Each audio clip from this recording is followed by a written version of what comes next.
Hello, and welcome to Snapshot Analysis from the New Lines Institute for Strategy and Policy.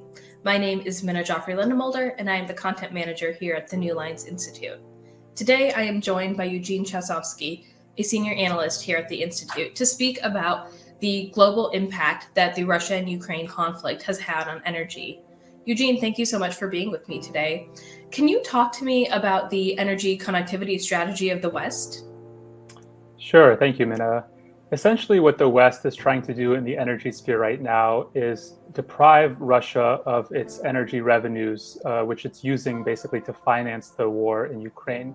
And so a big part of that is basically diversifying away from Russian energy supplies. And that has actually, been implemented to a certain extent, but the degree to which the West is able to diversify really varies, with the US being a major oil and gas producer in its own right, to very quickly cut off Russian energy imports, whereas the Europeans, and in particularly some of the Central and Eastern Europeans, are very dependent on Russian energy. So that's been more difficult for them. And so while that is the West strategy moving forward, it certainly faces its fair share of constraints.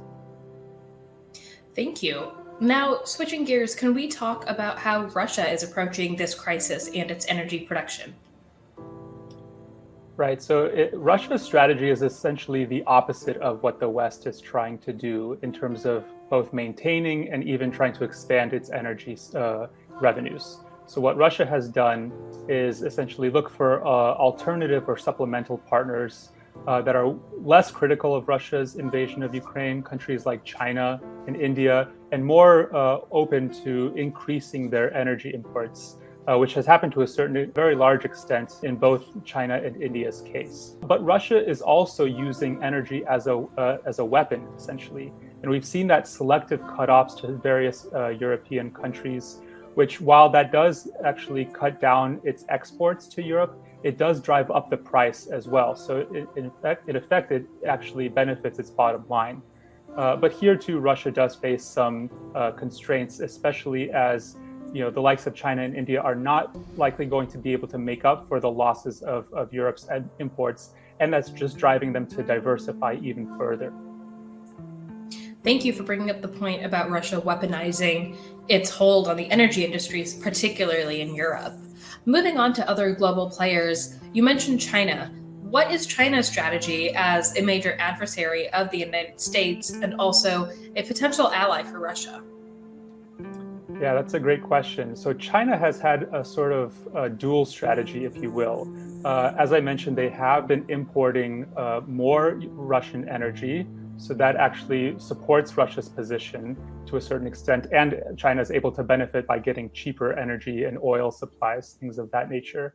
But at the same time, China is careful not to go too far against the West, particularly when it makes it vulnerable to things like secondary sanctions. So China has been very careful in terms of its investments in Russian energy. While it has imported more, I think the extent to which China can really serve as that alternative for Russia to Europe, I don't think that's going to be the case, at least beyond the immediate term. Thank you for that detailed explanation of how China is reacting to this global crisis. I want to get a sense of what are some of the short-term and the long-term effects of an energy crisis like this on the climate. As we know, the Biden administration is focusing heavily on climate change as a driver of its foreign policy. How is this crisis going to affect that? Right. Well, as a result of all of these energy cutoffs and the rising prices of energy, particularly for the West, it has had a negative impact on the global climate change challenge. What we've seen is the US and European countries kind of going back on some of their commitments into cutting fossil fuel usage, essentially out of necessity because of the lower supply of Russian energy sources. So that has made them at least temporarily reverse their commitment to climate change. Now, they do still have long-term goals to increase green energy and other alternative energy sources, but this is very dependent on the political and security situation, whether that's in Ukraine or any other future crises. But for now, unfortunately, the Russia-Ukraine conflict has had a negative impact on climate change, just as the impacts, as we've seen with the summer heat and with climate events all around the world, the impacts are only getting more severe. Thank you so much for explaining the effects on climate change, Eugene. What can you as policymakers do to address these issues, especially when we think about working cooperatively with our allies in Europe? Yeah, that's a really good question, Minna. So I think there's two things that the world and the U.S. as a leader can really focus on right now. One is to try to mitigate against the use of energy as a weaponized tool. And we've seen that not only from the Russian side with its obvious cutoffs, but also from the West in terms of inflicting a lot of sanctions related to the energy sector, which makes sense in terms of wanting to pressure Russia. But we have seen the negative global economic impacts that has had, and particularly putting pressure on various governments in the West and beyond. So perhaps revamping that sanctions tool to focus on pressuring Russia in other areas that don't have necessarily that kind of global economic impact, including on the West, which is really trying to get out of that grip.